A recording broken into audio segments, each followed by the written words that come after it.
أعوذ بالله من الشيطان الرجيم بسم الله الرحمن الرحيم الحمد لله رب العالمين الرحمن الرحيم مالك يوم الدين إياك نعبد وإياك نستعين اهدنا الصراط المستقيم صراط الذين أنعمت عليهم غير المغضوب عليهم ولا الضالين آمين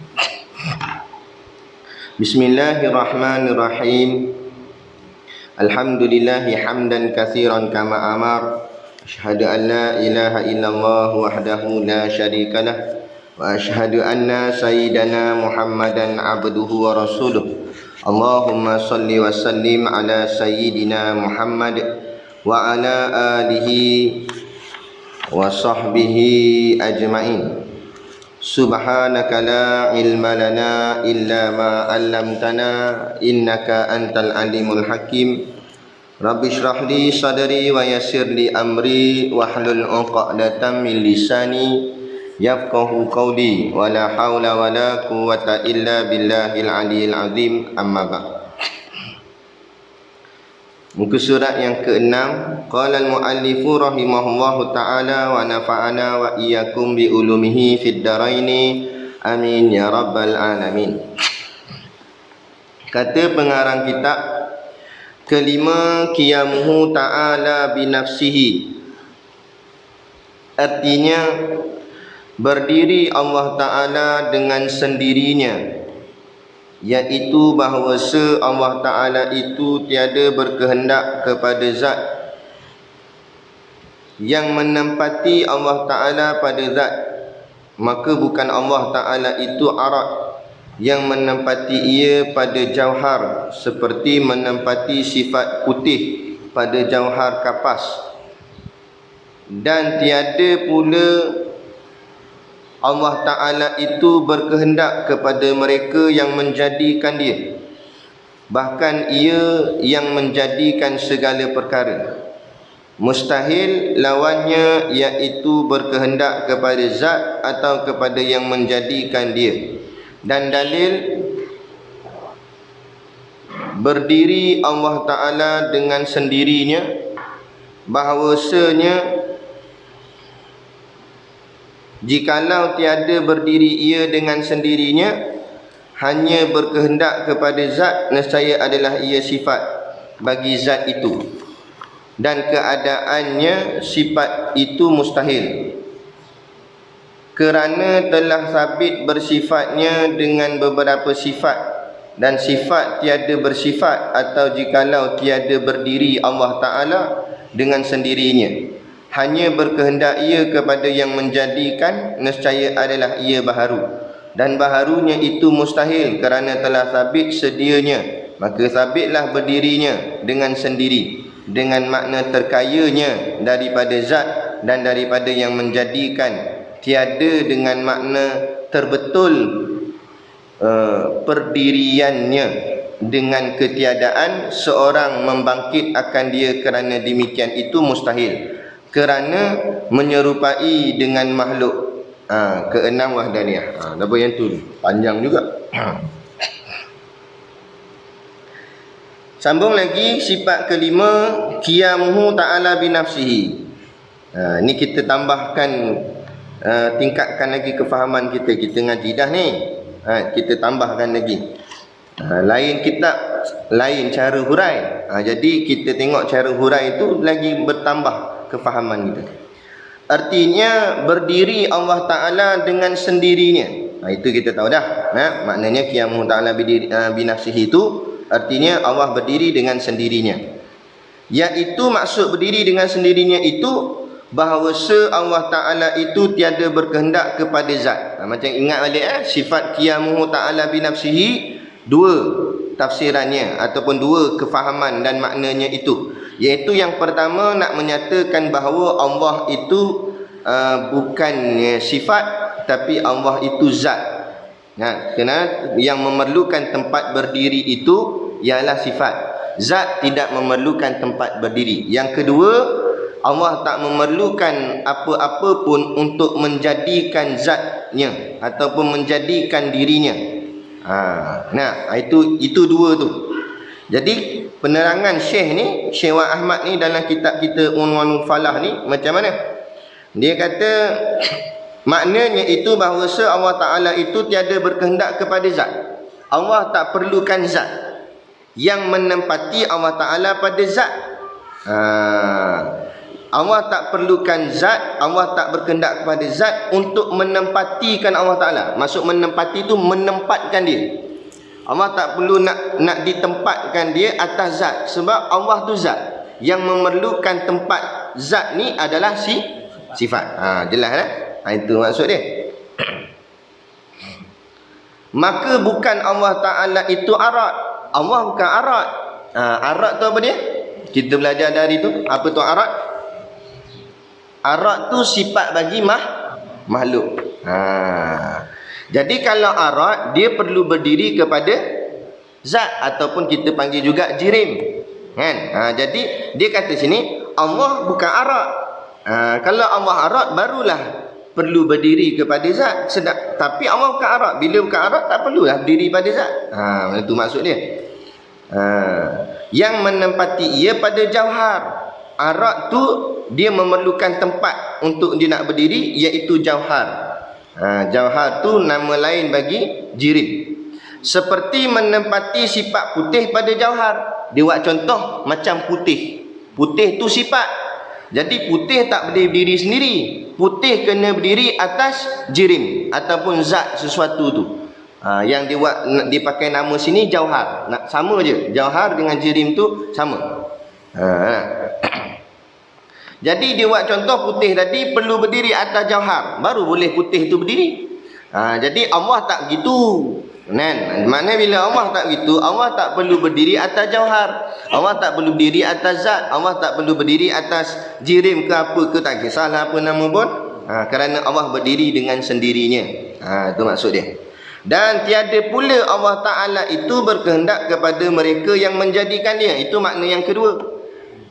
Bila Allah tak perlu berdiri atas zat, jauhar atau apa sebagainya, dalam masa yang sama Allah tak memerlukan sesuatu yang lain untuk menjadikan dia. Itulah penerangan qiyamuhu binafsi. So kalau mengajar, bila sampai kat sifat kelima qiyamuhu binafsi, jangan lari daripada dua ni. Pegang elok-elok. Allah bukan sifat, jadi Allah tak memerlukan zat. Itu yang pertama. Yang kedua, Allah tak perlu siapa-siapa untuk menjadikan dia, ataupun tak memerlukan fa'il untuk menjadikan dia. Itu je. Kemudian cara hurai ikutlah macam mana nak buat contoh ke apa ke. Tapi poin dia, itulah dia poin dia. Berkehendak kepada mereka yang menjadikan dia, bahkan ia yang menjadikan segala perkara. Yang ni dia tahqiq. Allah tidak memerlukan sesuatu untuk menjadikan dia, tapi Allah lah yang menjadikan setiap sesuatu. Dia tahqiq. Tu dia tambah penekanan untuk lebih jelas. Mustahil lawannya. Jadi ni nak bawa lawan dia, mustahil dia, iaitu berkehendak kepada zat. Allah memerlukan zat, itu perkara mustahil. Allah tak, sebab yang memerlukan zat itu adalah sifat. Atau kepada yang menjadikan dia, mustahil juga. Allah memerlukan sesuatu untuk jadikan dia, mustahil. Kenapa mustahil? Baru dia bawa penerangan dia dan dalil, bukti. Berdiri Allah Ta'ala dengan sendirinya, bahawasanya jikalau tiada. Nampak macam pagi tadi kita terang, bawa perkataan kalau, lepas tu bawa perkataan mustahil. Jikalau tiada berdiri ia dengan sendirinya, kalau Allah tak berdiri sendiri, hanya berkehendak kepada zat, dan Allah memerlukan zat, nescaya adalah ia sifat. Kalau Allah memerlukan zat, maknanya Allah sifat lah. Tu maksud dia. Dan kalau Allah sifat, lemahlah Allah, sebab dia sifatnya. Macam mana sifat boleh berkuasa? Macam mana sifat boleh nak menjadikan sesuatu sedang dia sifat? Kan? Contohnya, gagahnya meja ni boleh jadi meja, boleh letak kitab atas dia, boleh letak cawan ke atas dia. Gagah dia bukan kerana sifat meja ni warna coklat. Coklat tu kan sifat dia, warna dia. Jadi gagah meja ni bukan sebab sifat coklat tu. Gagah dia sebab dia meja, dia kayu. Gagah tu kerana zat. Jadi kalau Allah sifat, mana tak gagah lah. Dia sifat aja, jadi mustahil, akal tak boleh terima. Jadi Allah bukan sifat. Bila Allah bukan sifat, maknanya Allah tak memerlukan zat, kerana sifat yang memerlukan zat. Itu jawab dia. Nescaya adalah ia sifat, mustahil bagi zat itu. Dan keadaannya sifat itu mustahil. Ni dia buat contoh pula. Kalau betul lah Tuhan tu sifat, mustahil. Kerana apa mustahil? Telah sabit bersifatnya dengan beberapa sifat. Takkan sifat atas sifat. Kita dah pegang bahawa Allah itu bersifat, tiba-tiba Allah tu sifat. Macam mana Allah tu sifat kemudian bersifat? Sifat atas sifat mana boleh? Yang bersifat itu mesti zat. Tu dia nak terang macam tu lah cara dia terang tu. Kerana telah sabit bersifatnya dengan beberapa sifat. Dan sifat tiada bersifat. Tu jenuh sifat. Pening kepala. Tu kena baca pelan-pelan. Dan sifat tiada bersifat. Kalau Tuhan tu sifat, ataupun setiap sesuatu yang dipanggil sifat, dia tiada bersifat. Sebab dia sifat dah. Sebab apa dia nak bersifat lagi? Yang bersifat itu mesti zat. Itu yang dia nak masukkan. Itu yang banyak sifat-sifat tu. Kita kalau tak faham, pening. Bersifat tiada sifat. Sifat-sifat. Aku pun tak faham. Cuma itu kita batu baca biar pelan-pelan. Itu dia kena tahu nak kaedah nahwu soroh dia tu. Cari mana domainnya, mana atofnya.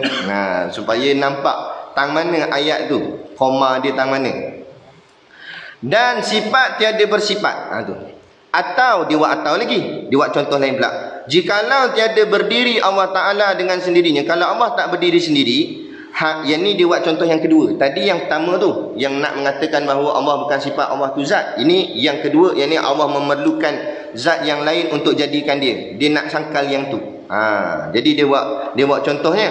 Jadi kalau kita kata Allah tak berdiri dengan sendiri, hanya berkehendak ia kepada yang menjadikan. Kalau Allah memerlukan sesuatu untuk jadikan dia, jawabnya nescaya adalah ia baharu. Kalau macam tu makna Allah baharu.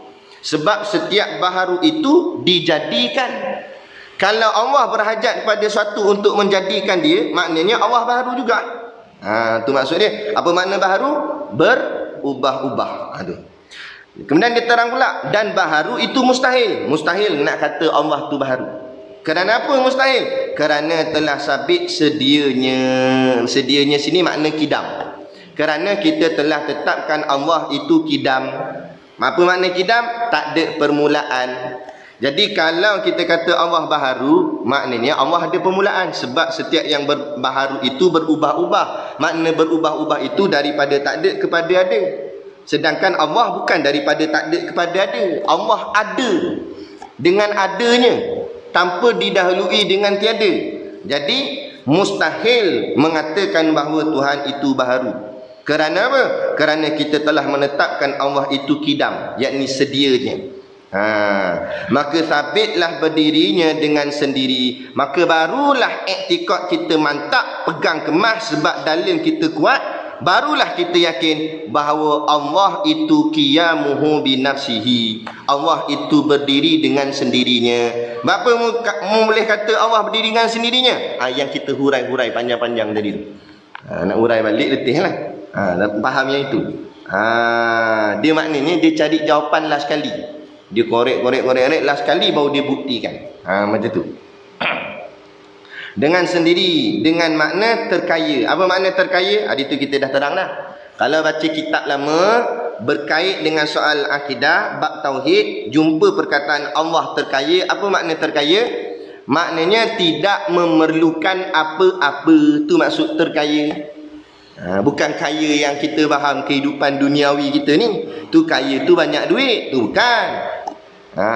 Dia tak kaya lagi. Kalau betul dia kaya, tak payah duit lah. Allah yang sebenar-benar terkaya. Sebab apa terkaya? Kerana Allah tak perlukan apa-apa. Batu macam kita makhluk, kita pakai perkataan kaya. Dia tu kaya. Kaya tapi bukan terkaya. Kalau dalam bahasa Melayu kita tambah ter tu, maknanya menunjuk paling, terjauh, tertinggi. Jadi terkaya Allah. Kita kaya je, bukan terkaya.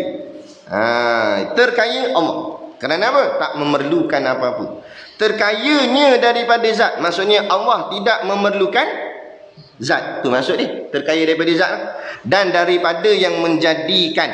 Dan Allah terkaya daripada yang menjadikan. Artinya Allah tidak memerlukan sesuatu untuk menjadikan. Jadikan apa? Dirinya.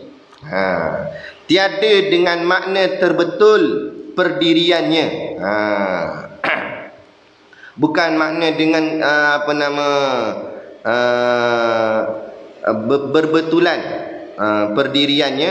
Maksudnya begini, bukan dengan makna Allah jadikan diri dia. Faham? Ayat tu takut orang salah faham juga. Baguslah kitab ni dia hurai macam tu. Maknanya jangan pula kita faham, kita kata Allah tak memerlukan siapa untuk jadikan dia. Okey, clear dah, mantap dah akidah. Tiba-tiba orang pun tanya, jadi maknanya Allah jadikan diri dia lah. Yalah, habis rosak. Jadi jangan pegang kata Allah jadikan dirinya sendiri. Dah. Itu betul. Kalau Allah jadikan diri dia, maknanya Allah pun dijadikan oleh dirinya sendiri. Maknanya bila dijadikan, itu masuk dalam makhluk. Tak jadi juga. Jadi bukan Allah menjadikan dirinya. Habis macam mana Allah ada? Allah ada dengan adanya. Cukup setakat tu. Dia tanya lagi lempang. Banyak tanya. Takat tu je iman kita. Jangan lebih-lebih. Cukup amantu billah. Cukup aku beriman kepada Allah. Macam mana memang kita tak mampu nak fikir sedalam ni. Cukup sekadar kita kata Allah ada dengan adanya. Itu jawapan paling selamat. Allah ada dengan menjadikan dirinya, habis rosak. Jangan cakap itu. Dengan makna terbetul perdiriannya, dengan ketiadaan seseorang membangkit akan dia. Maksudnya lagi, bukan dengan ada satu-satu orang membangkitkan Allah. Jadi sama juga bila kita lafaz Allahu Akbar, maknanya kita membesarkan Allah. Maksud membesarkan Allah bukan makna mula-mula Allah kecil, lepas tu kita takbir baru Allah besar. Bukan. Allah memang tetap besar dah dengan kebesarannya. Kita cuma membesarkannya di dalam hati kita, supaya dalam hati kita biar nampak yang paling besar dalam hati ni Allah. Itu. Sama juga kita mentauhidkan Allah bukan maksudnya sebelum ni Allah tak ditauhidkan.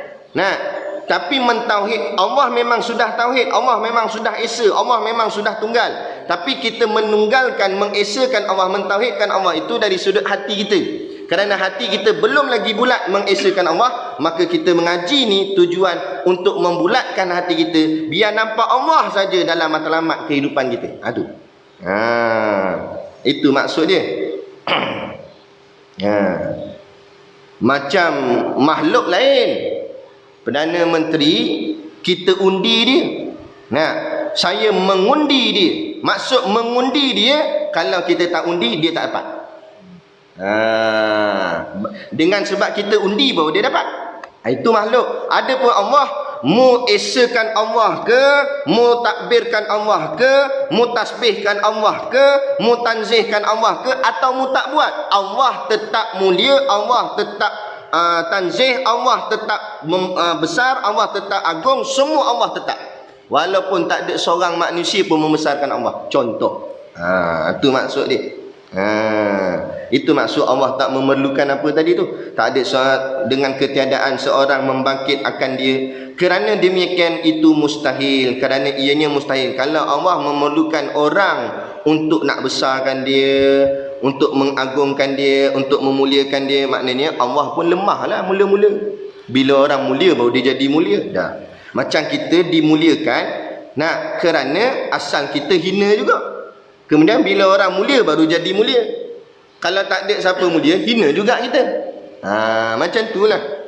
Kita tu lemah, berasal lemah. Allah tidak berasal lemah.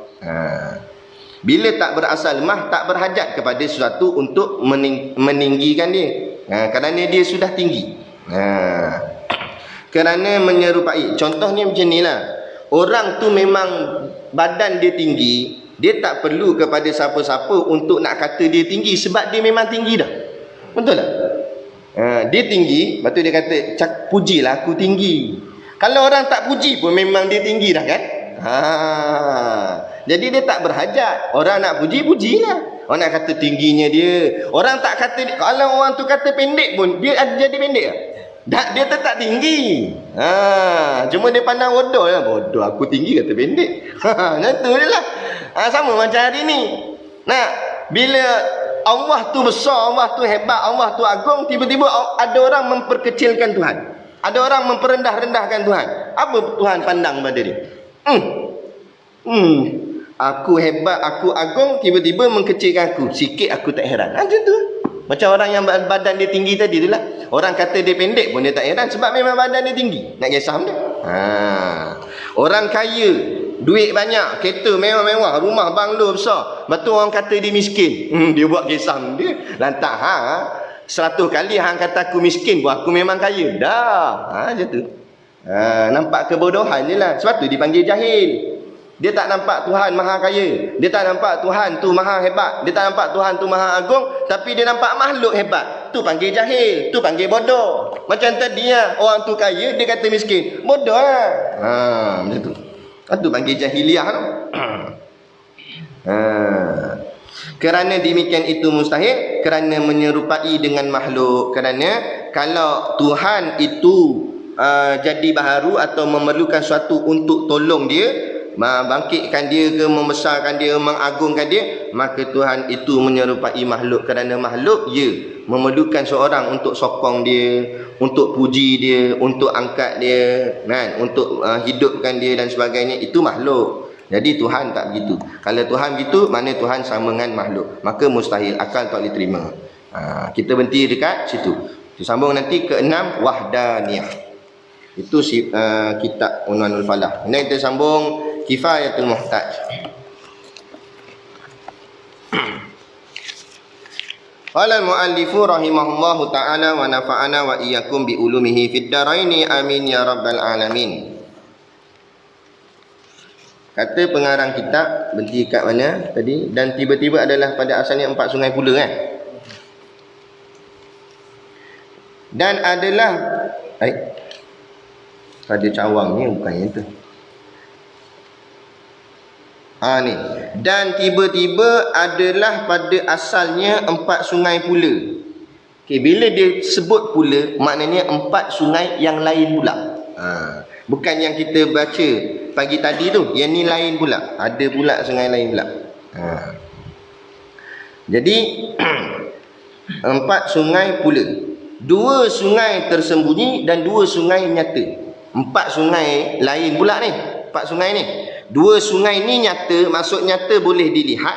2 lagi sungai tersembunyi, kata Nabi. Apa sungai ni?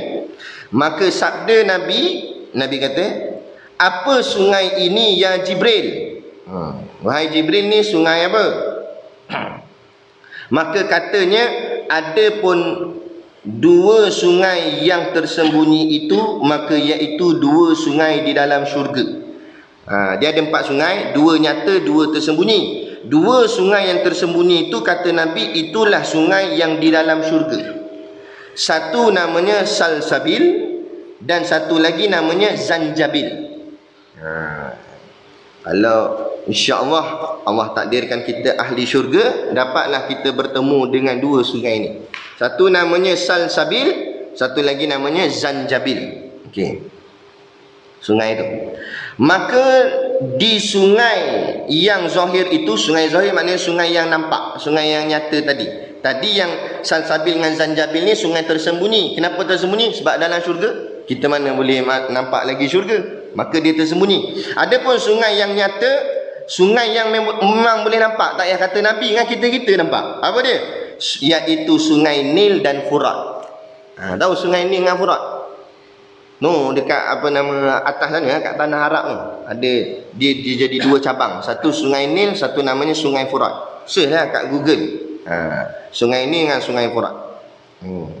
Jadi sungai Nil dengan sungai Furat tu sungai yang ada power, ada hikmahnya, sebab sungai itu dikisahkan dalam Isra' Mi'raj. Jadi bukan sebarangan sungai. Dan melihat pula Nabi SAW akan Jibril pada Sidratul Muntaha. Kemudian Nabi nampak malaikat Jibril di Sidratul Muntaha. Ni kita masih lagi kisah yang bersambung pada pagi tadi, yang ni masih lagi di kawasan Sidratul Muntaha tu, dekat-dekat situ. Apa yang Nabi nampak? Akan rupanya yang asal atau yang asli. Malaikat Jibril pada awal masa dekat bawah apa semua tu, malaikat Jibril menyerupai manusia.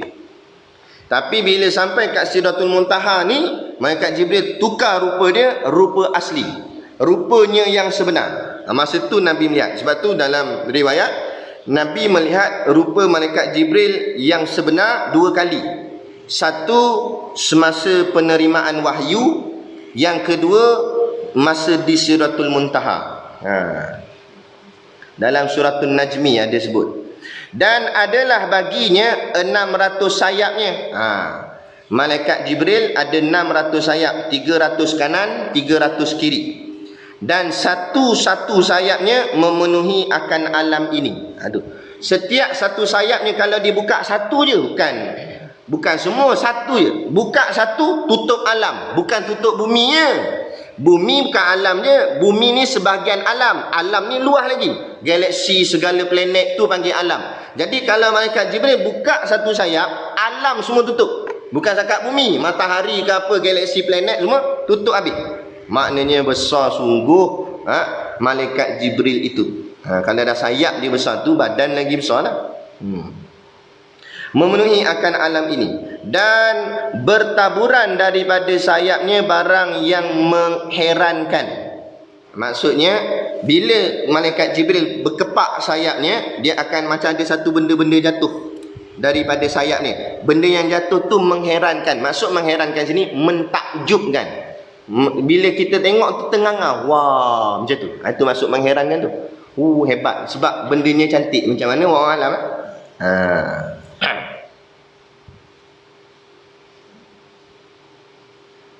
Daripada apa tu? Dudan apa tu?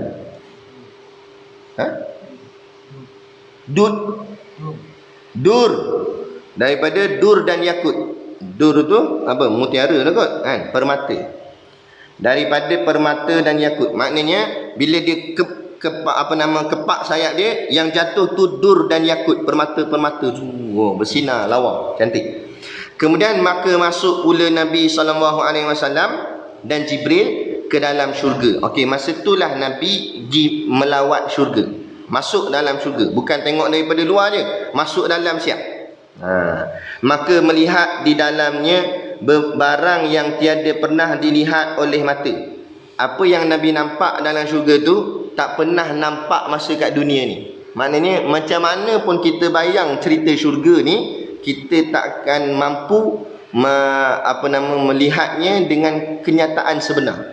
Kita dengar kata bidadari ni kulit dia licin macam cermin. Kita bayang tepek cermin atas pipi ni macam ni kot. Tak.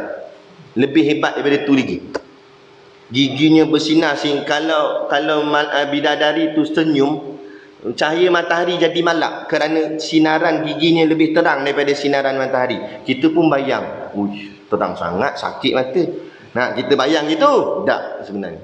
Lagi hebat. Macam mana? Alam tak tahu nak kata. Sebab apa Nabi kata tak pernah dilihat oleh mata, kata Nabi. Nabi kata, dan tiada didengar oleh telinga, dan suasana dalam tu tak pernah dengar. Dalam riwayat dalam kitab Sairus Salikin kata, dalam syurga nanti dia ada bunyi-bunyian zikir. Kita dengar bunyi zikir, ada yang tasbih, ada yang istighfar, ada yang takbir, macam-macam alunan zikir akan kita dengar. Tetapi kalau macam kat dunia, kalau kita pasang banyak-banyak zikir, pening kepala juga, yang ni lain, ni lain, ni lain.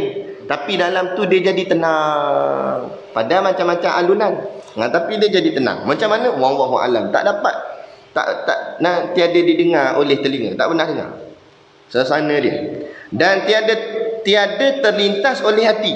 Maksud tiada terlintas oleh hati, apa saja membayang tu bukan syurga. Mu boleh bayang je lah. Tapi yang hakikat syurga bukan apa yang membayang, tapi lebih hebat daripada apa yang membayang tu sendiri. Apa yang kita bayang tu tak sama, tapi lebih hebat daripada apa yang kita bayang. Padahal kita bayang tu paling hebat dah. Tak lagi hebat daripada tu. Maksud ni macam tu. oleh hati manusia, maka adalah syurga itu 8. Yang ni kita kata ni dalam kitab Kifatul Muhtaj kata syurga 8, tapi ada juga riwayat lain kata 7, wallahu alam. Yang penting Allah lebih tahu. Tak kisahlah 7 ke 8, moga-moga kita masuk syurga lah, mana-mana pintu pun jadilah. Bertelagah 7 8 7 8 neraka ke. Nauzubillah. Nampak? Tak nak lah macam tu dah. Jadi tak payah telagah 7 ke 8, yang penting masuk. Pertama, ini nama-nama syurga lah. Pertama, lagi yang terlebih afdal, lagi terlebih tinggi. Syurga tingkat paling tinggi sekali, yang tingkat 8 sekali lah. Paling tinggi, paling afdal. Memang gitu pun, bangunan pun kalau flat dia lain. Flat ni lagi tinggi lagi murah, sebab flat rendah je, paling tinggi 5 tingkat. Flat dia tahap dia, kalau kami buat projek bangunan, flat dia boleh setakat 5 tingkat, dia tak boleh tu. Sebab tu flat dia tak ada lift, dia pakai tangga. Tapi bangunan yang lebih daripada 5 tingkat, dia mesti pakai lift. Itu tak nama flat dah. Dia nama apartment. Tapi lagi tinggi dan mewah, itu namanya kondo. Dan kondo ni lagi tinggi lagi mahal. Selalunya kondo-kondo mewah paling atas sekali dipanggil penthouse. Kenapa penthouse? Atas tu saja dia punya seorang. Tu paling mahal. Sebab apa mahal? Sebab dia boleh tengok macam-macam. Tapi kalau jatuh, dia mati dulu paling teruk. Tu. Sama tak? Nak dapat syurga paling atas ni memang hebat, tapi risikonya pun tinggi. Sama lah macam apartment tadi, macam kondo tadi. Kita memang cita-cita nak dapat syurga paling tinggi, tapi nak ke arah tu macam-macam ujian Allah uji kita kat dunia ni. Cabaran dia, ingat senang nak jadi tok wali. Sebelum nak kata Ustaz Amit, masa kami mengaji ilmu nahwu sarah dengan dia dulu, dia kata sebelum nak jadi wali kena jadi kuali. Tengok kuali macam mana, hentak dia ponggong sampai hitam. Masa beli kilau. Nampak? Guna sampai berkeladak habis hitam. Betul goreng pula ketuk-ketuk sampai bengkok habis. Bubuh atas api pula. Maksudnya macam tu lah. Nak jadi wali bukan senang. Kena ketuk, kena tengking, kena marah dengan tok guru dia, kena itu ujian pula macam-macam. Allah uji dengan perempuan, tengok gagal ke lulus. Kalau lulus uji dengan perempuan, Allah uji lain pula, uji dengan duit, tengok gagal ke lulus. Gagal lingkup pula. Kalau lulus tambah lagi uji dengan pangkat pula. Orang nak bagi dia pangkat jawatan besar-besar. Macam-macam ujian. Macam-macam ujian. Sampailah dia lulus semua, baru layak dia menjadi arif billah. Bukan senang. Tu. Jadi paling tinggi, paling afdal, Jannatul Firdaus nama dia. Syurga Firdaus itulah syurga yang paling tinggi. Inilah syurga para nabi. Iaitu tempat ketetapan pada segala anbiya. Dalam tu semua nabi ada. Beruntunglah siapa yang dapat syurga paling tinggi ni. Sebab apa? Dahlah sonok syurga dengan bidadari tu, sonok pula duduk dengan para nabi. Kita duduk dengan ulama, duduk dengan tok guru pun sonok dah. Ini kan pula duduk dengan nabi. Allah, bayang. Kita duduk buat kerja bawah pokok tu, lepas-lepas habis buat kerja makan dengan tok guru kat bawah pokok. Makan dengan tok guru pun sonok. Betul tak? Sonok. Ya, selfie siap. Tok guru makan belah ni, dia duduk belah ni, selfie. Sonok makan dengan tok guru, dia buat situ. Dia tulis. Sonok dah. Itu makan lain-lain pinggan. Kalau makan setalam dengan tok guru, macam. Lagi sonok. Kalau tok guru tolong suap. Nampak? Allah manja-manja pula. Yang tu baru tok guru, baru ulama. Ini tahap nabi. Bayangkan kalau kita duduk makan dengan nabi. Bukan seorang nabi, semua nabi. Jajak dengan Nabi Adam, jajak dengan Nabi Ibrahim. Betul main kejar-kejar dengan Nabi Isa. Main lompat-lompat dengan Nabi Yaakob. Allah sonoknya. Semua Nabi kawan dia dalam syurga tu. Itulah syurga paling hebat dan paling best sekali bersama dengan Nabi kita Nabi Muhammad SAW. Macam manalah rupa Nabi Muhammad tu. Teringin nak melihat ni. Dan segala syuhada.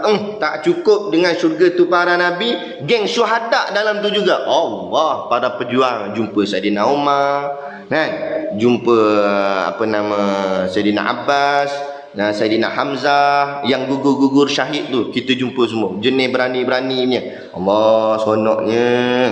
Kan? Dan solihin, orang-orang yang soleh, orang-orang yang baik. Ini termasuk solihin, itu termasuk alim-alim ulama, sahabat-sahabat Nabi yang lain, tok-tok guru, semua ada dalam tu. Allah sonoknya. Anda pernah ikuti, bukanlah masuk syurga ke apa kan, tapi ada satu program besar kat Putrajaya.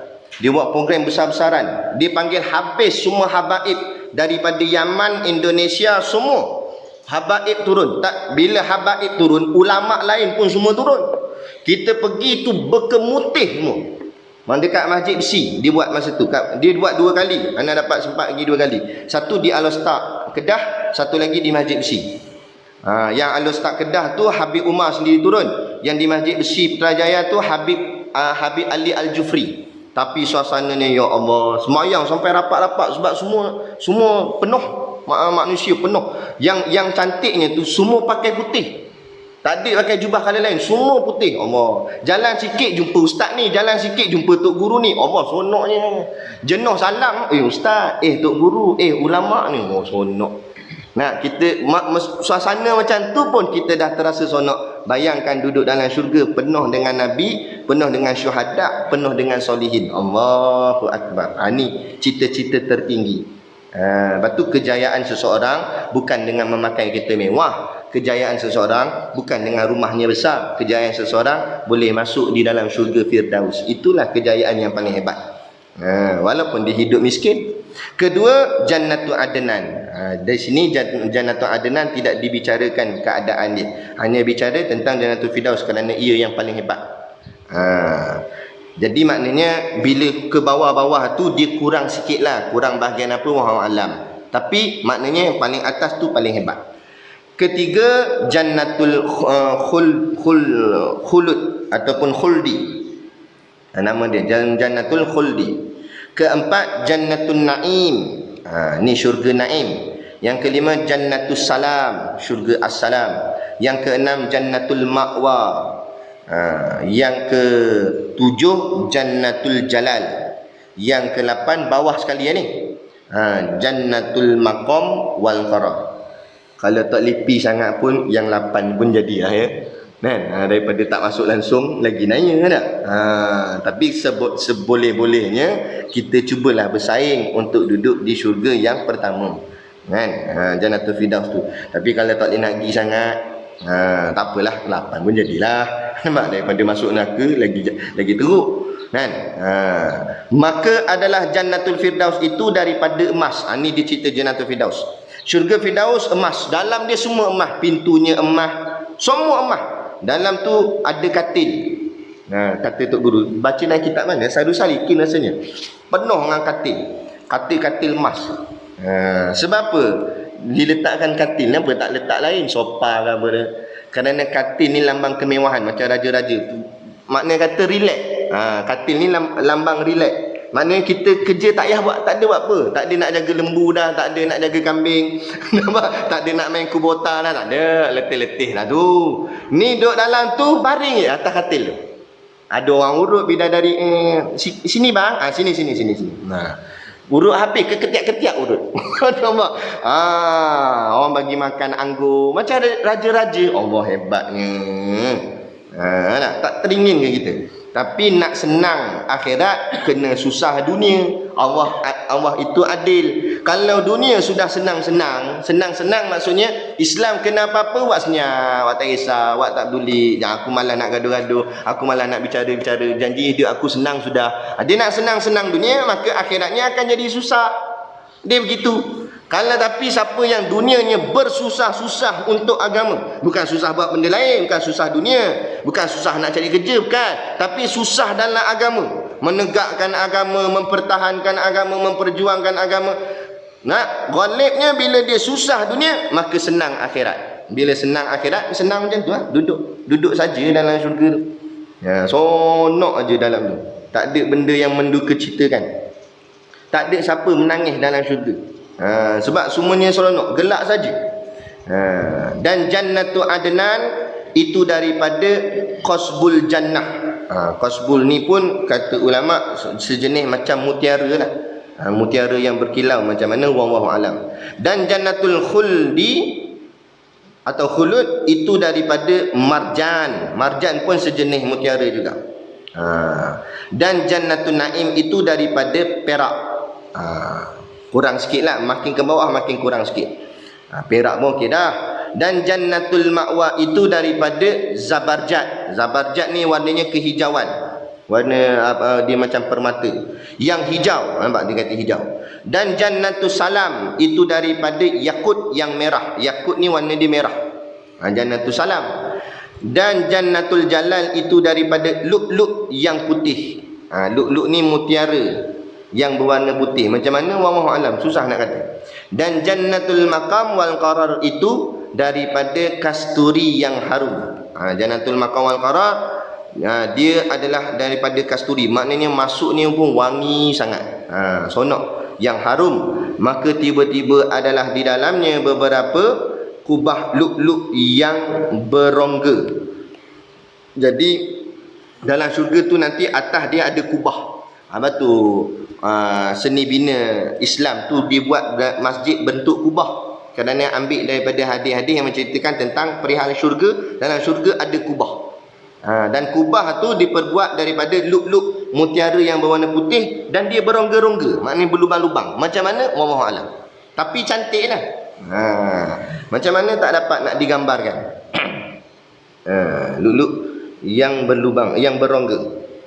Maka tiba-tiba aku lihat bersurat pada pintu syurga itu sedekah dengan 10 gandanya dan utang itu dengan 18 gandanya.